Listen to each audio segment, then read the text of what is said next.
Hi, my book report is on how smart schools get and keep community support by Susan and David Carroll. Carol and Carroll make some really good points in their book, but the main focus is using marketing as a tool within education to create involvement and ownership within the community and stakeholders, and keeping them involved in what they're doing, what they're paying for, what taxpayers are using their money for. And they make some really good points on ways in which we can do this, and the idea that there's a greater number of non-users in education now. As baby boomers begin to get older, their kids are out of education, and the money they're spending in education doesn't really go for anything that they have real ownership of. So a lot of the book, again, is trying to create buy-in in that large number of taxpayers in which don't have much ownership anymore. So I'm going to show a few things in the video and show you some ways in which creative schools can use marketing as a really strong tool to create ownership. The first part of marketing within the book is that Carol and Carol suggest that we take on in education a customer-oriented mindset when trying to approach non-users and users alike. Our customers being the students, the parents, community members, businesses, taxpayers, anyone who has a genuine interest in the end result in education. And so the next slide is going to show you 10 ways schools can begin to develop a customer-oriented mindset when thinking about marketing their education purposes to the community.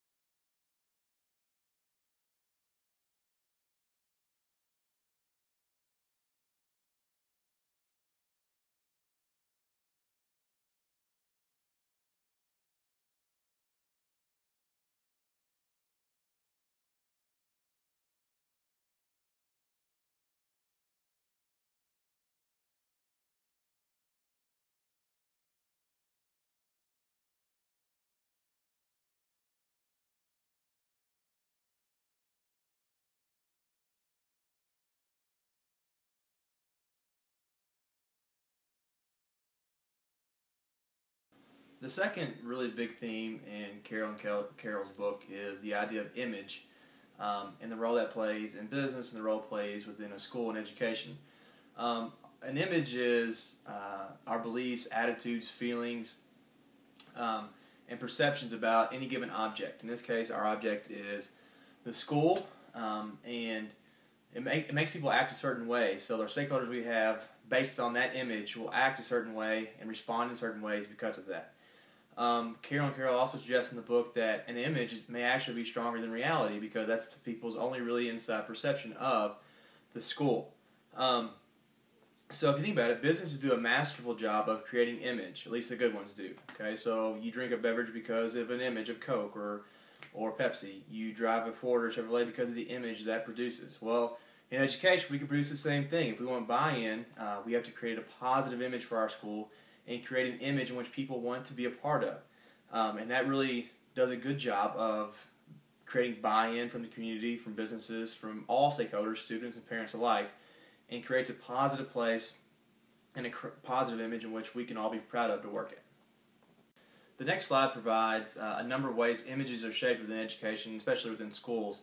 And Carol do a really good job of pointing out ways in which we as educators and administrators or leaders can create this positive image through different tools. So again, here's a slide that shows a couple of those things.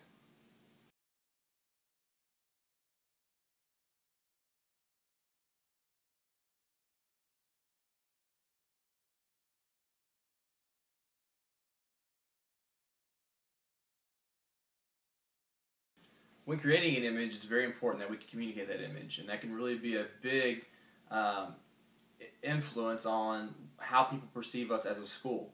That positive communication allows open lines between us, the school, and our stakeholders or our customers. And again, that can be parents, students, business people, community leaders, the media. Any kind of communication opens up that line as a two-way street there. Positive communication can be very persuasive in the way our image is shaped, and again, the way the public perceives us. Okay, so the next slide is going to give a number of ways that we can use positive communication outlets to effectively communicate our goals and the image that we want people to have of our school.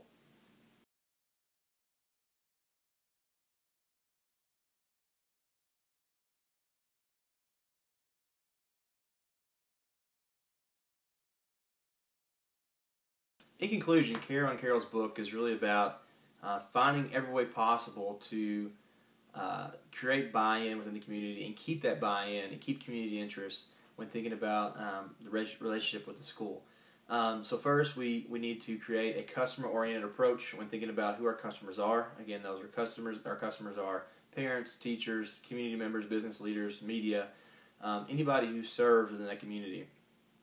In doing this, we can create an image for ourselves. And again, oftentimes we feel that the perception of a school or the image of a school is actually far more important than the reality of the school. Okay, the image we communicate to the public and provide access to is really how our customers will perceive us. So through creating that image, through creating a customer-oriented approach, we now must communicate those things to the public and allow them to buy in and on our behalf use these marketing tools to create buy-in and keep that buy-in as time goes forward.